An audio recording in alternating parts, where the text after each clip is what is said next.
السلام علیکم۔ پاکستان کے بدحال شہر کراچی سے میں ہوں مسعود رضا۔ کل پاکستان کے لیے ایک افسوسناک دن تھا، کرکٹ شائقین کے لیے افسوسناک دن تھا جب نیوزی لینڈ کی کرکٹ ٹیم عین وقت پر دورہ منسوخ کر کے وطن واپس روانہ ہو گئی۔ آج اس کی روانگی بھی ہو گئی ہے۔ یہ ایک نیوزی لینڈ کی ٹیم کے لیے شاید تھریٹ تھا، سیکیورٹی تھریٹ، جس کے بارے میں کچھ نہیں بتایا گیا، پاکستانی حکام کو نہیں بتایا گیا۔ ایک غیر واضح، ایک مبہم سیکیورٹی تھریٹ کا بہانہ بنا کر نیوزی لینڈ کی کرکٹ ٹیم نے یہ دورہ منسوخ کیا ہے۔ نیوزی لینڈ کی حکومت اس پر راضی نہیں ہوئی کہ ان کی ٹیم یہاں پر کھیلے۔ یہ سیکیورٹی تھریٹ کیا نیوزی لینڈ کی ٹیم کے لیے تھا یا یہ پاکستان کے لیے کوئی الرٹ ہے؟ پاکستان کو اس پر جو ری ایکشن دینا چاہیے اور جو اسٹریٹجی اختیار کرنی چاہیے وہ کیا ہونی چاہیے، سب پاکستانیوں کی نظریں اس بات پر لگی ہوئی ہیں۔ لوگ جاننا چاہتے ہیں کہ جس سازش کا ذکر کیا جا رہا ہے، کل شیخ رشید صاحب نے بھی کہا کہ دستانے ہاتھوں پہ چڑھے ہوئے ہیں، یہ وہ سازش ہے کہ دشمن سامنے نہیں ہے۔ یہ سازش بے نقاب ہونی چاہیے اور اب پاکستان کے سامنے اس کے دوست اور دشمن واضح طور پر صاف صاف ہمیں نظر آنے چاہیے۔ یہ بھی ایک سوچ کل سے پنپ رہی ہے اور بات کی جا رہی ہے کہ جس زبان میں دشمن ہم سے بات کر رہا ہے اسی زبان میں پاکستان کو اس کا جواب بھی دینا چاہیے۔ پاکستانی قوم کو ایسا رویہ اختیار کرنے کے لیے بہت ضروری ہے کہ اندرونی طور پر اپنے آپ کو وہ مضبوط محسوس کرے۔ کیا ہم اندر سے بھی اتنے ہی مضبوط ہیں؟ کل کے اس ایونٹ کے بعد پھر ایک مرتبہ سیاسی بیان بازی اس معاملے پر ہوئی، حکومت کی پرفارمنس پر بات بالکل کیجئے، اپوزیشن کا حق ہے اور عوام کی جو مشکلات ہیں ان کو اٹھانے کے لیے اپوزیشن کو اپنا کردار ادا کرنا ہوتا ہے، لیکن کل گرین پاسپورٹ کی عزت کا تانا دیا گیا عمران خان صاحب کو مریم بی بی کی طرف سے، جس پر ان کو جواب ٹویٹر پر دیا گیا، سوشل میڈیا پر، پھر مین اسٹریم میڈیا پر بھی اس پہ گفتگو ہوتی رہی، اور پھر جو بھی حکومت کی پرفارمنس ہے اس پر تو تنقید ہو ہی رہی ہے۔ ایک اور تانا یہ دیا جا رہا ہے کہ پاکستان آئسولیشن میں جا رہا ہے، پاکستان اس وقت عالمی تنہائی کا شکار ہو رہا ہے اور اس کا ذمہ دار بھی عمران خان حکومت کو قرار دیا جا رہا ہے۔ اس کا جواب دیا ہے فاروق حبیب صاحب نے۔ بہترین خارجہ پالیسی کہتے ہیں پاکستان دنیا میں تنہا ہو رہا ہے۔ برطانیہ کا وزیر خارجہ، اٹالین وزیر خارجہ، اسپینش وزیر خارجہ، ڈینمارک کی وزیر اعظم پاکستان کا شکریہ ادا کریے۔ 2 بار صدر پیوٹن کا ٹیلی فون آیا۔ ابھی دشمبے میں جو کانفرنس ہوئی میں پاکستان مرکز نگاہ بنا ہوا تھا افغان امن عمل کے حوالے سے۔ پاکستان نے وہاں پر دنیا کے وہ لوگ جو وہاں پر پھنسے ہوئے تھے ان کو باہر نکالنے کے اندر کردار ادا کیا۔ پاکستان آج اپنی انڈیپینڈنٹ خارجہ پالیسی جو ہے وہ لے کر چل رہا ہے، لیکن ان لوگوں کو پاکستان جو ہے وہ تنہا نظر آتا ہے۔ تو پاکستان تنہائی کا شکار نہیں ہے، حکومت یہ سمجھتی ہے، لیکن خارجہ محاذ پر، داخلہ محاذ پر، ہمیں ہر محاذ پر پاکستان میں سیاسی عدم استحکام کو ختم کرنے کے لیے بڑے کام کرنے کی ضرورت ہے۔ دنیا کو یقین دلانے کے لیے کہ پاکستان ایک نارمل ملک ہے جیسے دنیا کے باقی ممالک ہیں۔ پاکستان نے قربانیاں دی ہیں، ان کو ریکگنائز دنیا نے کیا، اب مانے، تسلیم کرے اور پاکستان کو دنیا کا حصہ ہی سمجھے، یہ بتانے کی، جتانے کی ضرورت ہے۔ لیکن ہم اندر سے کتنے مضبوط ہیں؟ سیاسی معاملات پر جب بات آتی ہے تو شہباز شریف صاحب نے ایک مرتبہ پھر عمران خان حکومت کو شدید تنقید کا نشانہ بنایا ہے۔ جو شخص یہ کہتا تھا کہ اگر ڈالر کے مقابلے میں ایک روپیہ گر جائے تو وہ وزیر اعظم کرپٹ ہے، جو شخص یہ کہتا تھا کہ اگر بجلی کے بلوں میں اضافہ ہو جائے تو وہ وزیر اعظم کرپٹ ہے، تو آج تو روپیہ ڈالر کے مقابلے میں 170 روپے میں پہنچ گیا۔ یہ دھوکہ اور فراڈ تھا جو آپ کے ساتھ 2018 میں اس نیازی نے آپ سے کیا تھا، اور جھوٹے وعدے کیے تھے کہ 300 ارب ڈالر میں باہر سے لے کے آؤں گا، کہاں 50 لاکھ گھروں کا وعدہ کیا، کہاں 1 کروڑ نوکریوں کو وعدہ کیا۔ ایک نوکری تو دینے کی بات دور کی ہے، آج 50 لاکھ لوگ بے روزگار ہو چکے ہیں۔ آج بجلی کے بلوں میں، آج اور کل بھی پیٹرول بم چلا اور بجلی کا بم چلا، تو پھر کرپٹ کون ہے؟ شہباز شریف صاحب وہ گفتگو کر رہے ہیں جو اپوزیشن لیڈر کو کرنی چاہیے ایسے حالات میں جب الیکشن کا وقت قریب آ رہا ہو اور حکومت کے ساتھ اپوزیشن کے معاملات اچھے نہ ہوں تو یہ باتیں کرنی چاہیے۔ لیکن آج کے دن، کل جب یہ واقعہ ہوا ہے، ہم اس کو سمجھ رہے ہیں، پاکستان کا ایک بڑا طبقہ ہے جو اس بات کو سمجھ رہا ہے کہ یہ بین الاقوامی سازش ہے، پاکستان کو کوئی میسج دیا گیا ہے اور یہ اچھے حالات نہیں ہیں۔ ایسی صورتحال میں ہمیں یہ توقع ضرور ہونی چاہیے کہ حکومت ہو، اپوزیشن ہو، ہر شخص کو ریاست پاکستان کے ساتھ کھڑے ہو کر یک زبان اس کی مذمت بھی کرنی چاہیے اور اس پر اپنے لائحہ عمل کے لیے تجاویز دینی چاہیے. وہ ہمیں کہیں نظر نہیں آیا. مہمانوں کا میں آپ سے تعارف کراؤں. فیصل جاوید خان صاحب سینیٹر ہیں، تحریک انصاف کے اہم رہنما، عمران خان صاحب کے نظریاتی ساتھی ہیں. بہت بہت شکریہ فیصل جاوید خان صاحب. اور میاں جاوید لطیف صاحب ہمارے ساتھ موجود ہیں، رہنمائے مسلم لیگ نون کے سینئر رہنما ہیں. بہت بہت شکریہ میاں صاحب آپ کا بھی. فیصل بھائی، کل تو ہم سمجھ رہے تھے کہ اب میچ ہوگا. پاکستان میں جو کرکٹ ایک عرصے سے نہیں ہو رہی تھی بین الاقوامی، وہ شروع ہوگی، ایک نیا دور شروع ہوگا. آپ کی کمنٹری بھی اس درمیان میں سنیں گے. یکایک ایک ایسا بہانہ بنایا گیا جس کا کوئی جواز ہماری سمجھ میں نہیں آ رہا. عموماً ہوتا یہ ہے کہ اگر کوئی تھریٹ بنتا ہے تو اسے اینالائز کیا جاتا ہے. اس کو اینالائز بھی نہیں کیا گیا، پاکستانی حکام کے سامنے رکھا بھی نہیں گیا. کیا یہ سمجھنا حق بجانب ہے ہمارا کہ یہ ایک انٹرنیشنل سازش ہے اور یہ صرف ہمارا جو اصلی دشمن ہے بھارت، یہ وہ صرف اس میں ملوث نہیں ہے بلکہ یہ اس سے اوپر کا معاملہ ہے؟ کیا ہم یہ سمجھ سکتے ہیں؟ جی بہت بہت شکریہ، آپ نے پروگرام میں دعوت دی. سب سے پہلے تو ہمیں بیک گراؤنڈ کو دیکھنا ہوگا. بیک گراؤنڈ یہ ہے کہ نیوزی لینڈ کی سیکیورٹی ٹیم پاکستان آتی ہے سیریز سے پہلے، اور وہ تمام تر چیزوں کا جائزہ لیتی ہے اور گو ایڈ دیتی ہے نیوزی لینڈ کرکٹ ٹیم کو، اور سیٹسفیکشن کا اظہار کرتی ہے کہ وہ مطمئن ہے پاکستان میں جو سیکیورٹی کے معاملات ہیں اس حوالے سے. تو اسی لیے نیوزی لینڈ ٹیم پاکستان کا دورہ کرتی ہے. اب جب وہ آ جاتے ہیں تو 3-4 دن وہ راولپنڈی کرکٹ گراؤنڈ میں پریکٹس بھی کرتے ہیں. ان کو fool proof extra ordinary security ملی ہوئی، اور ٹاس ہونے سے کچھ ہی دیر پہلے وہ کہتے ہیں کہ جی ہمارے پاس کوئی الرٹ ہے اور ہم واپس جا رہے ہیں. آپ نے بالکل ٹھیک بات کی کہ اس کو جو بھی ان کے پاس تھا اس کو وہ کاؤنٹر چیک کرتے، بالکل، کیونکہ پاکستان کی تو انٹیلیجنس دنیا کی ٹاپ انٹیلیجنس ایجنسی ہے، تو اس سے کاؤنٹر چیک کرتے، بات کرتے. لیکن انہوں نے یہ ایک یونیلیٹرل یک طرفہ فیصلہ کیا اور واپس چلے گئے. تو اس کی کوئی ٹیکنیکل وجہ سمجھ نہیں آ رہی ہے، کسی کی سمجھ میں نہیں آ رہی ہے، اور پولیٹیکل وجہ ہو سکتی ہے. اب آتے ہیں آپ کے سوال کا دوسرا جو حصہ ہے. دیکھیے، ہم نے ماضی میں بھی دیکھا اور کرکٹ کی پلیٹ فارم پہ بھی دیکھا کہ بھارت جو ہے وہ سازشیں کرتا ہے ہمیشہ سے. اور ہم نے ڈس انفو لیب جو ہے وہ جو انہوں نے فیک نیوز اور سارا کیا پاکستان کو بدنام کرنے کے لیے، جو فیک اکاؤنٹس بنائے اور سوشل میڈیا پر، اور جس طرح سے پاکستان کو اور وزیر اعظم عمران خان کو، ہماری فوج کو بدنام کرنے کی جو کوشش کی، وہ تو بے نقاب ہوئی اور وہ ساری چیزیں سب کے سامنے آئیں.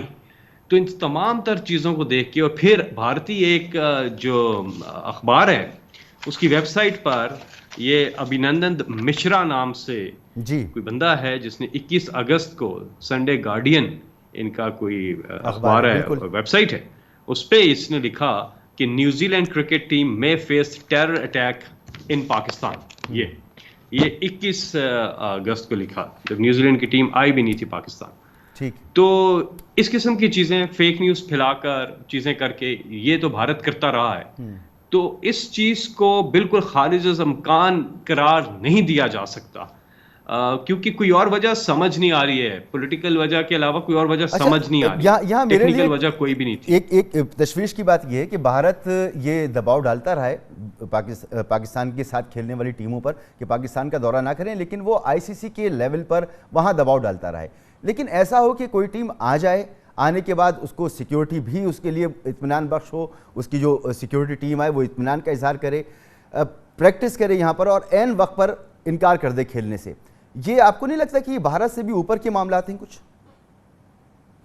دیکھیے، کوئی بھی وجہ ہو سکتی ہے اس کی، لیکن میں یہ کہہ رہا ہوں کہ اس کی کوئی ٹیکنیکل وجہ ہے نہیں ہے.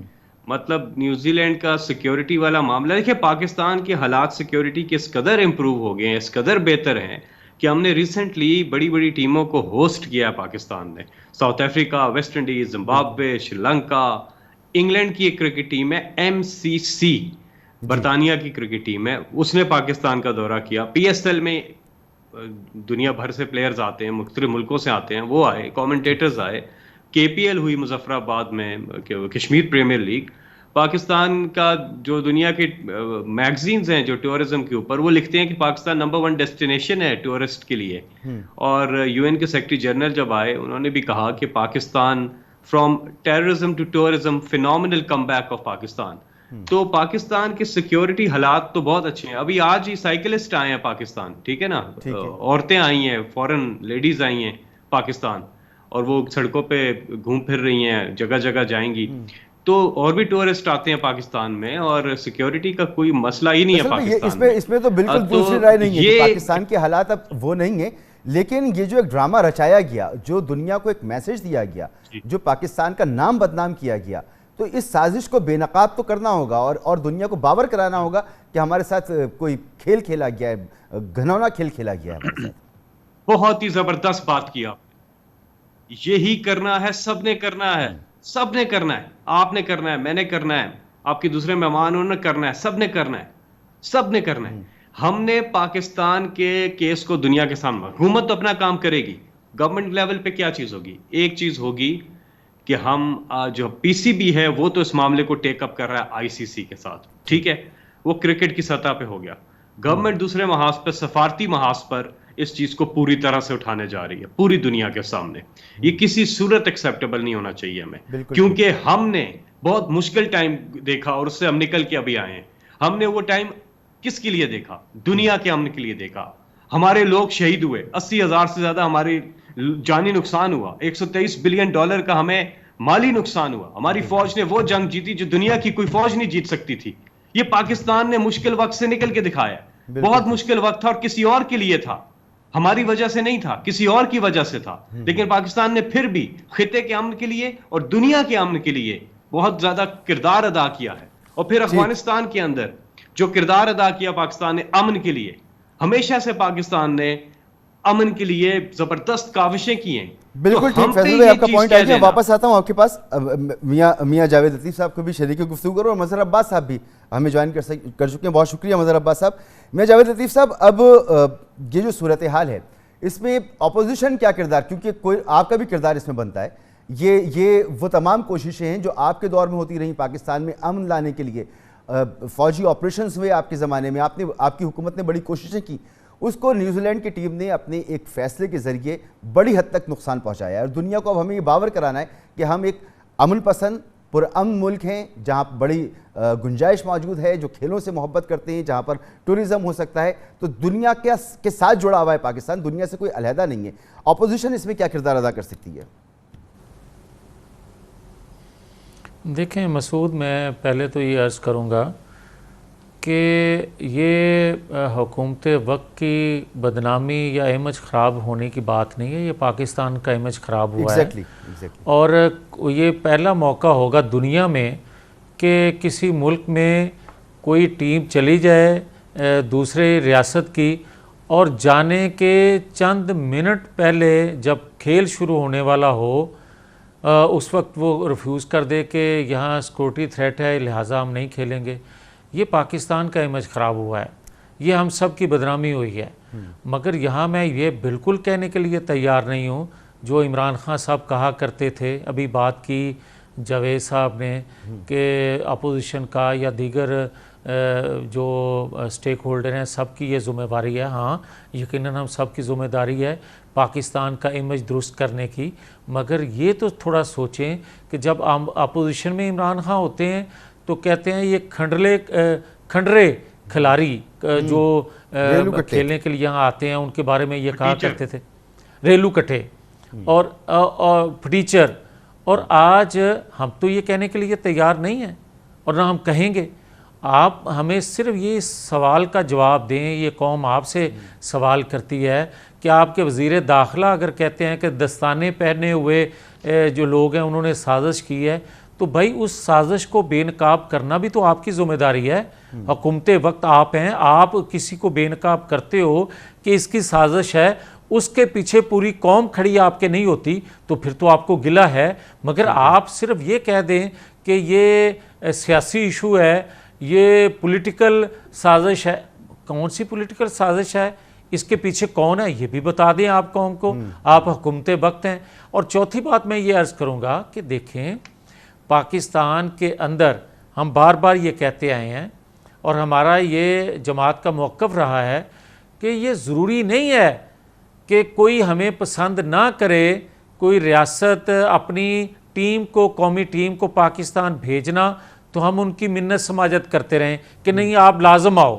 ٹھیک ہے بھائی آپ کھیلنا چاہتے ہو تو ہم آپ کو میزبانی بھی کرنے کے لیے ہمیں خوشی ہے، ہم تیار ہیں، آپ کو سیکورٹی کی ذمہ داری بھی ہم لیتے ہیں، مگر ہمیں کوئی اس طرح آ کے جو ہے وہ رد کر کے چلا جائے اور یہ کہہ کے چلا جائے کہ آپ ہمیں سیکورٹی فراہم نہیں کر سکتے. اس سے زیادہ ہمارے ساتھ اور کوئی زیادتی ہو نہیں سکتی جو کی گئی ہے.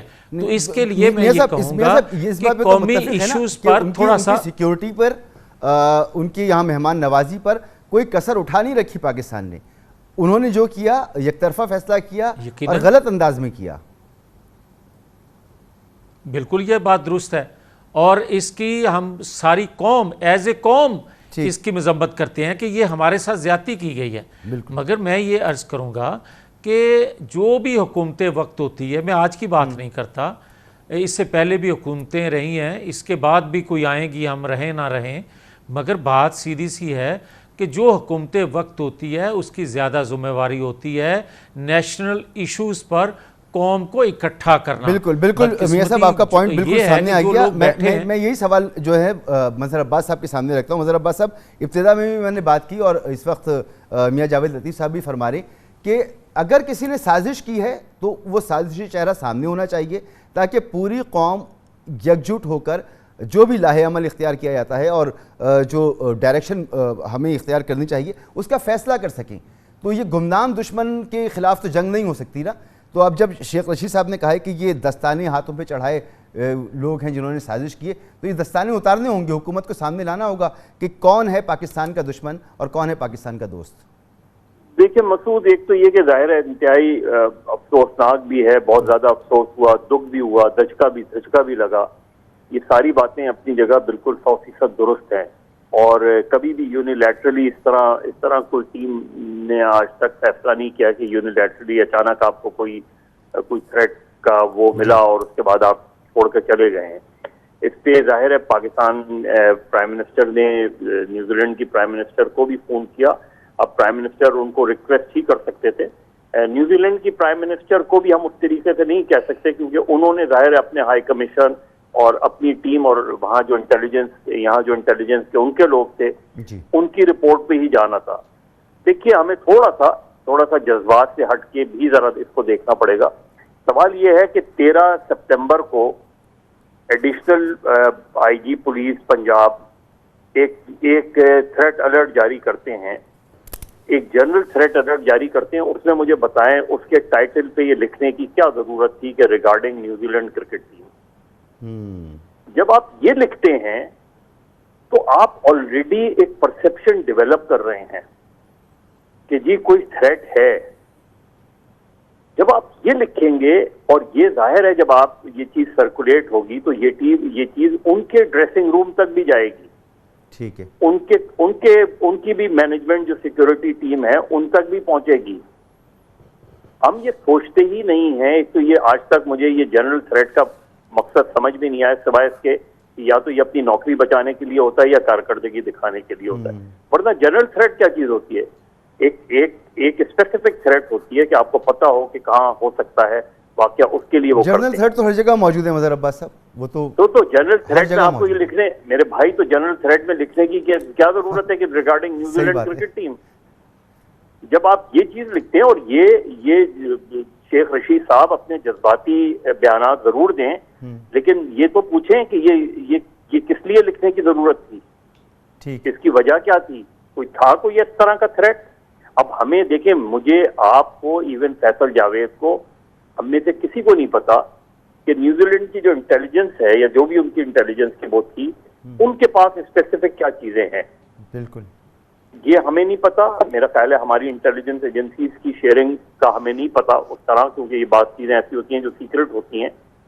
لیکن جو نیوزی لینڈ کے پرائم منسٹر عمران خان سے جو بات چیت ہوئی ہے اس میں جو بات ہوئی ہے وہ مور اور لیس جو رپورٹڈ ہے وہ مور اور لیس ہوئی ہے کہ جو چیز 2009 میں ہوئی تھی اس طرح کا کوئی واقعے کا تھریٹ تھا.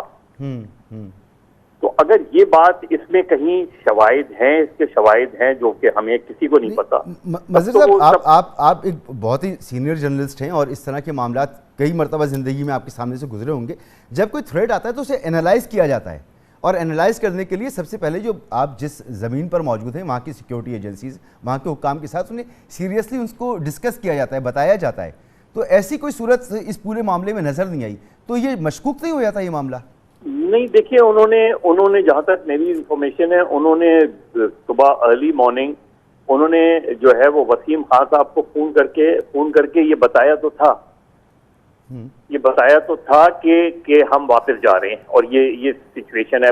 وہی میں کہہ رہا ہوں نا کہ ہمیں مکمل طور پہ خبر نہیں ہے، مکمل طور پہ ہمارے سامنے حقائق نہیں ہے کہ ایگزیکٹلی کیا ہوا ہے. لیکن ڈس اپوائنٹمنٹ اس لیے ہے کہ نیوزی لینڈ کی جو آفیشلز ہیں، مینجمنٹ ہے، اگر کوئی اس طرح کی چیز تھی بھی تب بھی میوچلی ایگری ہونا چاہیے تھا، میوچلی اسٹیٹمنٹ آنا چاہیے تھا. لیکن یہاں تو افسوسناک یہ ہے کہ 3-4 دن تک یہاں رہے. اس سے پہلے وہ بنگلہ دیش سے آئے، بنگلہ دیش میں کچھ نہیں ہوا، یہاں 3-4 دن پریکٹس کیے. تو یا تو کوئی بہت ہی اسپیسیفک ایسی چیزیں ہیں جو شاید ہمیں نہیں پتا، اور کیونکہ ادروائز اس طرح ٹور کا ابینڈنڈ ہونا سمجھ میں نہیں آتا، کنسیڈرنگ کہ نیوزی لینڈ کا جنرلی آپ کے حوالے سے کوئی ایسا نیگیٹو وہ بھی نہیں ہے. تو اس کو ہمیں اسس کرنا چاہیے جذباتی انداز میں بیانات. دیکھیں آئی سی سی میں آپ کچھ نہیں کر سکتے، ٹھیک ہے، کیونکہ یہ بائی لیٹرل سیریز ہے. بائی لیٹرل سیریز پہ آئی سی سی کا آلریڈی ایک پالیسی موجود ہے، ٹھیک ہے، کہ bilateral series is between the two countries, اس میں آئی سی سی نہیں پڑے گی. لہذا بہتر یہ ہے کہ ہمیں اسس کرنا چاہیے ایگزیکٹلی کیا ہوا، ایسا کیا ہوا جس کی وجہ سے آل آف اے سڈن یہ ہوا ہے.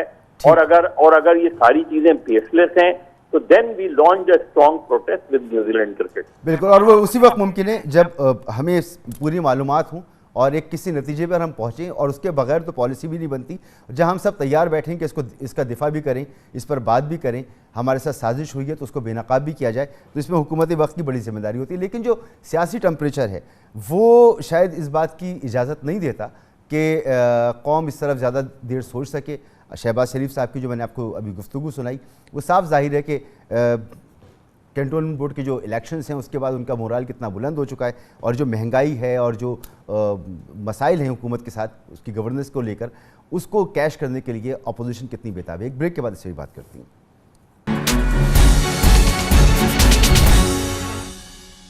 پروگرام میں ایک بار پھر خوش آمدید. فیصل جاوید خان صاحب، جہاں یہ مطالبہ زور پکڑے گا اور بیان بھی کیا جا رہا ہے کہ حکومت کو صاف انداز میں بیان کرنا چاہیے کہ ہوا کیا تھا، سمجھانا چاہیے کہ کیا معاملہ ہے، اس کے پیچھے کون سے عناصر ہیں، اگر کوئی سازش ہے وزیر داخلہ صاحب کریں تو وہ بے نقاب ہو. ساتھ ساتھ ایک اور جو بڑا چیلنج ہے وہ سیاسی عدم استحکام کا ہے. ہم ہمیشہ اپنے پروگرام میں بات کرتے ہیں کہ نیشنل ایشوز کمپرومائز ہو جاتے ہیں سیاسی عدم استحکام کی وجہ سے، اور آپ کے اس پورے 3 سالہ دور میں ہم نے یہ بتدریج دیکھا ہے کہ اپوزیشن کے ساتھ آپ کے تعلقات اچھے نہیں ہیں. اپوزیشن کہتی ہے کہ جی پارلیمنٹ جو ہے وہ نہیں چل رہی، آرڈیننس فیکٹری آپ نے بنائی ہوئی ہے، اپوزیشن کے ساتھ آپ مل بیٹھنے کو کہیں تیار دیں گے، اور نیشنل جو ایشوز ہوتے ہیں وہ اس پہ کمپرومائز ہوتے ہیں. شہباز شریف صاحب نے جو کچھ کہا میں آپ کو ایک بار پھر سناتا ہوں، اور میں چاہوں گا کہ آپ ذرا اس پر رسپونڈ کریں کہ یہ صرف سیاسی باتیں ہیں یا آنے والے وقت میں آپ کے لیے یہ آپ سمجھتے ہیں کہ اور زیادہ سیریس تھریٹ ہوگا جو حالات اس وقت چل رہی ہیں. ذرا ایک بار سن لیے دوبارہ. جو شخص یہ کہتا تھا کہ اگر ڈالر کے مقابلے میں ایک روپیہ گر جائے تو وہ وزیر اعظم کرپٹ ہے، جو شخص یہ کہتا تھا کہ اگر بجلی کے بلوں میں اضافہ ہو جائے تو وہ وزیر اعظم کرپٹ ہے، تو آج تو روپیہ ڈالر کے مقابلے میں 170 روپے پہ پہنچ گیا. یہ دھوکہ اور فراڈ تھا جو آپ کے ساتھ 2018 میں اس نیازی نے آپ سے کیا تھا، اور جھوٹے وعدے کیے تھے کہ 300 ارب ڈالر میں باہر سے لے کے آؤں گا. کہاں 50 لاکھ گھروں کا وعدہ کیا، کہاں 1 کروڑ نوکریوں کا وعدہ کیا. ایک نوکری تو دینے کی بات دور کی ہے، آج 50 لاکھ لوگ بے روزگار ہو چکے ہیں. آج بجلی کے بلوں میں آج اور کل بھی پیٹرول بم چلا اور بجلی کا بم چلا، تو پھر کرپٹ کون ہے؟ تو فیصل جاوید صاحب، جب آپ کی کارکردگی کو نشانہ بنا کے یہ باتیں کی جائیں اور یہاں تک کہا جائے کہ آپ نے دھوکہ دیا ہے قوم کو، فراڈ کیا ہے، تو آپ کی آواز کیسے مضبوط ہوگی بیرونی دنیا کے لیے؟ اندر ٹھیک کرنے کی ضرورت ہے, کچھ اپوزیشن کو انگیج کرنے کی ضرورت ہے, کم از کم نیشنل ایشوز پر. دیکھیے پہلی چیز ہے کہ انگیج کرنا. ہم نے تو ان کو کئی جگہوں پہ بلایا, کہا آئیں مل بیٹھ کے کرتے ہیں. مثال کے طور پہ فیٹف کی جو قانون سازی ہو رہی تھی اس پہ بھی ہم نے ان کو کہا آئیں بیٹھتے ہیں.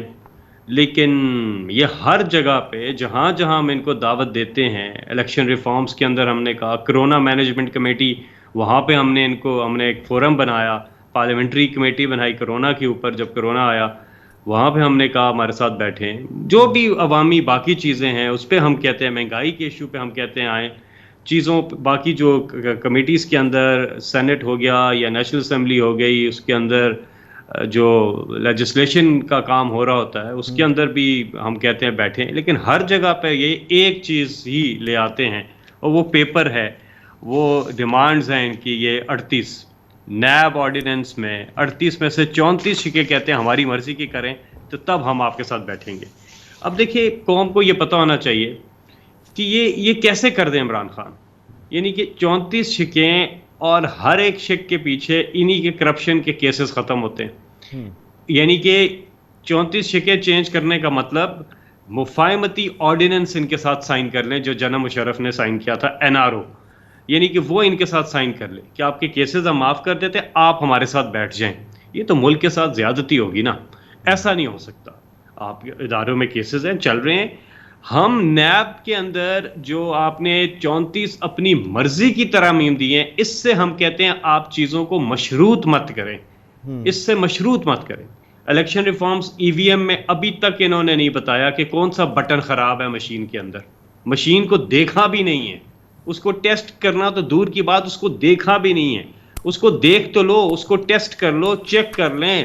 شریف خاندان کے اندر الیکشن کروا کے دیکھ لیں اس کو, وہ مشین کو, کیونکہ پورا ٹبر ہی ہے پارٹی, تو اس کے اندر الیکشن کرا کے دیکھ لیں, مشین کو چیک کریں. اور اگر آپ کو پسند آتی ہے, اس کو ٹرانسپیرنٹ لگتی ہے تو اس کے حق میں آئے. پھر مطلب اس میں پرابلم کیا ہے؟ آپ نے مہنگائی کی بات کی ہے, پہلے میں اس پہ آؤں گا. یہ کون کہتا ہے کہ مہنگائی نہیں ہے؟ جو کہتا ہے نا وہ غلط کہتا ہے. مہنگائی ہے.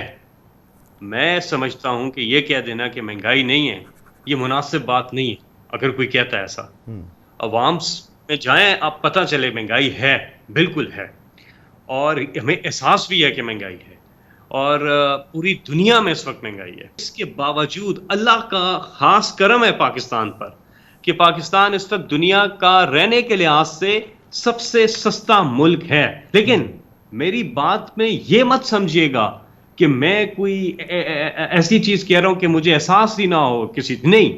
ہمیں مہنگائی کا اس حکومت کو احساس ہے اور اس کے حوالے سے اقدامات کرنا ناگزیر ہو گئے. ناگزیر بہت ضروری ہے کہ 5 چیزیں جو اشیاء خوردونوش ہیں, آٹا, چینی, دال, چاول, گھی, یہ رینج میں لانے ہم نے. لوگوں کے کچن چلنے چاہیے. سر 3 سال گزر گئے یہ باتیں سنتے ہوئے, معذرت کے ساتھ 3 سال سے ہم یہ باتیں سن رہے, اور 3 سال سے وہ مافیاز جن کا ذکر آپ کرتے ہیں ان پر ہاتھ نہیں ڈالا گیا. احتساب کا عمل آپ کا رکا ہوا ہے. میاں جاوید لطیف صاحب, سر یہ صورتحال ہے, نیشنل موقف کی ہم بات کر رہے ہیں ساری چیزیں, لیکن یہ صورتحال ہے, حکومت کو احساس ہے, حکومت کوشش کر رہی ہے, کامیاب نہیں ہو پا رہی ہے. اپوزیشن کو تو اس وقت ایسی پوزیشن میں ہونا چاہیے تھا جو اس کا دعویٰ تھا کہ ہم ان کو گھر بھیج دیں گے, عوام شہر ان کے ساتھ ہوتے. لیکن اپوزیشن کی جو اپنی نالائقیاں ہیں وہ بھی تو تشویش کی بات ہے. آپس میں اپوزیشن لڑ رہی ہے, پارٹیز میں لڑ رہی ہیں, پارٹیز کے اندر اختلافات موجود ہیں. آپ کو بھی شو کاز مل گیا. یہ جو تمام صورتحال ہے یہ اپوزیشن کو بھی تو اس نے بڑا کمزور کیا ہوا ہے. نہیں دیکھیں مسعود, 2 چیزیں ہیں. ایک تو آپ نے ان سے سوال کیا فیصل سے کہ آپ اپوزیشن کو انگیج کیوں نہیں کرتے. انگیج تو کیا ہوا ہے انہوں نے, یہ بات درست کہہ رہے ہیں احتساب کے حوالے سے. اگر انگیج کہیں اور کیا ہوا ہے, اس کے باوجود ہار نہیں مان رہا اگر کوئی ہار نہیں مان رہا تو وہ ان کی بدقسمتی ہے. مگر انہوں نے تو پورا اپنی کوششیں 3 سال سے کریں. مگر میں پھر یہ کہوں گا کہ آپ کہہ رہے ہو کہ ہم کریں گے مہنگائی کو کنٹرول کریں گے. بھائی 3 سال ہو گئے ہیں, اب آپ لوگوں کو کیا اور کہو گے, کیا اور آپ لوگوں کو اذیت دینا چاہتے ہو کہ آپ بجلی, گیس, پیٹرول, ڈالر کس طرح اوپر جا رہے ہیں. ہاں ایک بات یہ کرتے ہیں کہ جناب پوری دنیا میں جو کووڈ کے حوالے سے جو مہنگائی ہوئی ہے یا بے روزگاری بڑھی ہے, اگر میں اس کو مان بھی لوں تو مجھے آپ یہ بتا دو کہ دنیا میں کسی ریاست کی کرنسی اس طرح بے توقیر اس طرح گری ہے جس طرح پاکستان کی کرنسی ڈالر کے مقابلے میں یا دنیا کی باقی کرنسی کے مقابلے میں گر رہی ہے. بات تو یہ کرنے والی ہے, بات تو یہ کرنے والی ہے کہ آپ 3 سال سے چور چور ڈاکو ڈاکو تو کہہ رہے ہو, مگر آپ کو جب کوئی بات کرتا ہے کہ آپ یہ بات غلط کر رہے ہو یا یہ آرڈیننس لے کر جو آ رہے ہو اس کو ہم نہیں مانتے, تو آپ کہتے ہو کہ صرف آپ NRO چاہتے ہو.